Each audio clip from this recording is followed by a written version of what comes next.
Hi, my name is Jeff Ferzoco. I'm from the Regional Plan Association of New York. I'm the Creative Technology Director there.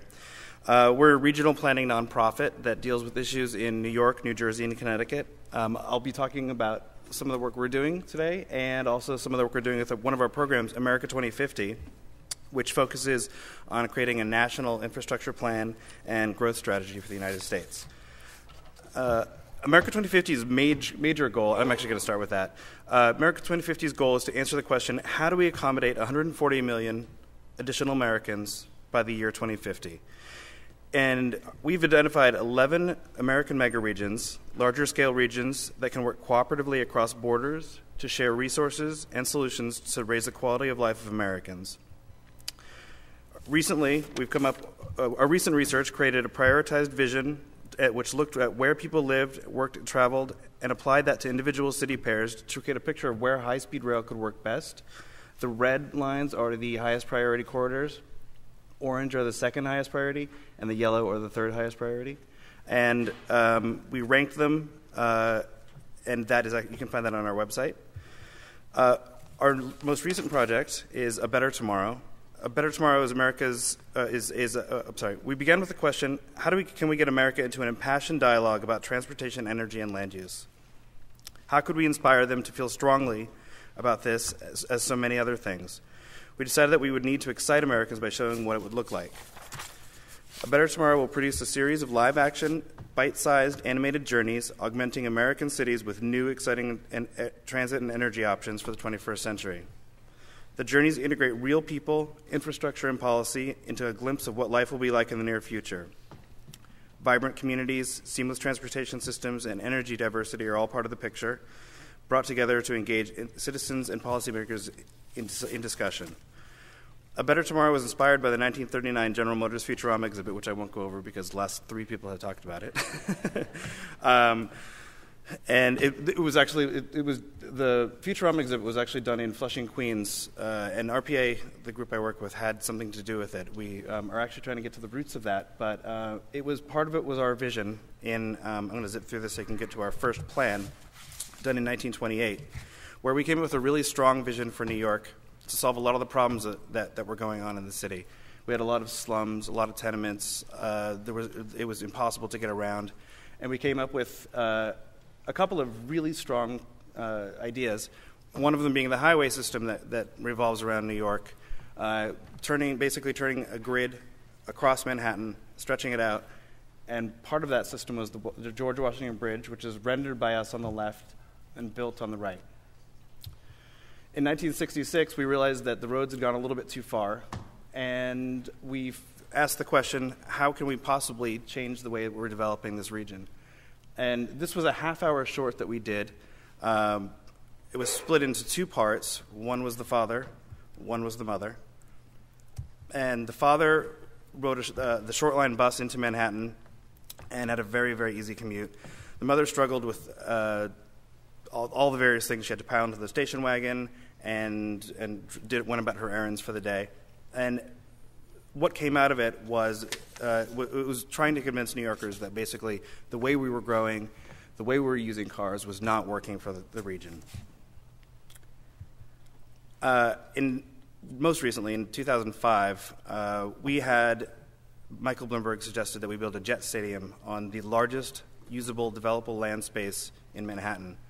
And we came up with a much stronger vision for that, being the Hudson Yards, another central business district.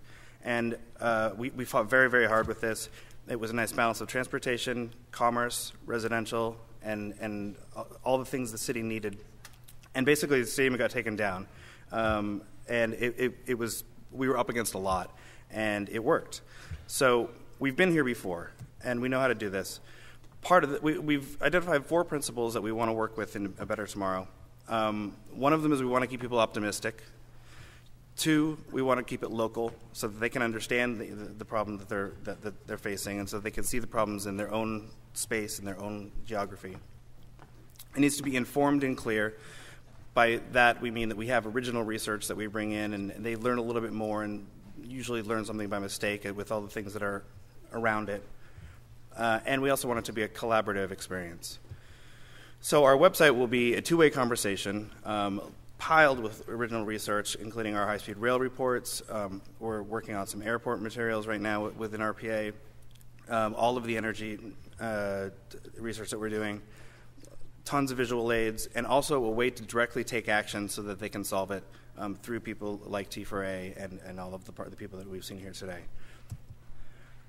We filmed the most recent film in Detroit. Now, and it's our first film. We actually did a collaboration with PBS Blueprint America they have a much longer hour-and-a-half series coming out in February about Detroit and its relationship to transit. And we funded the final part, which is the future. And we shot here on the left there is St. Clair Shores, and on the right is your local Ann Arbor train station. And we developed this video, we built it, and it is, I'm going to show it now. And this is where it will all live soon. And you can follow us on Twitter if you'd like. Hold on 1 second. Where do I go here? So I'm going to narrate this because it's actually a really early draft of it. So when we haven't gone through the final narration edit, so I will play it, and you'll hear me talking. I hope that's playing. So here we see our character. Oh, it is playing. Good. Our character leaves his house in the morning, and you can see more density in his neighborhood. There are additions on the houses that accommodate more people. There are places in between the houses. Urban agriculture has taken over the driveway. There are places for bikes. Cars are not necessarily in every driveway. He uses information technology to find out where the local car share is. Heads over to the car share. Gets to the car that he's been assigned. Unlocks it with modern technology. The energy mix comes up on the kiosk, telling him that it was a balance of wind, solar, and nuclear.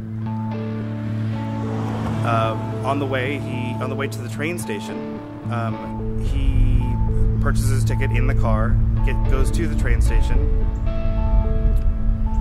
It's an easy, seamless ride. He just goes into the train station. The train is on the platform shortly thereafter.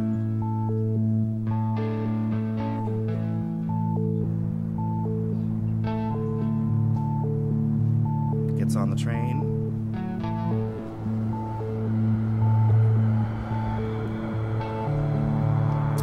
And the inside of the car is comfortable. It's easy to access. There's a lot of amenity in there. As you can see, he has full internet access on the window, which may or may not happen, of course. Approaches the Detroit train station, which everybody right now looks like a White Castle, but there are much bigger plans for this station. This is on Woodward Avenue. The new Woodward Avenue light rail takes him away.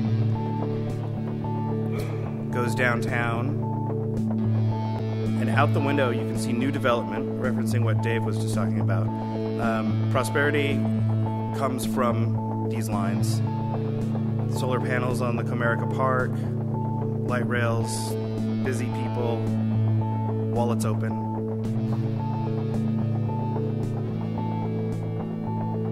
And he gets off and he meets his friend at Comerica Park and goes to the game. So you can see this is our first episode, and what we're looking at doing is creating a much longer series. How do I get out of this? One second. We are... Stop. We're looking at doing about 10 of these. And what we want to do is bring them into an internet experience, layer them with enough information that people can explore them and learn a lot while they're doing it. So I'll actually end there. Visit us at america2050.org, A Better Tomorrow, and sign up for our list when we release it. Thank you very much.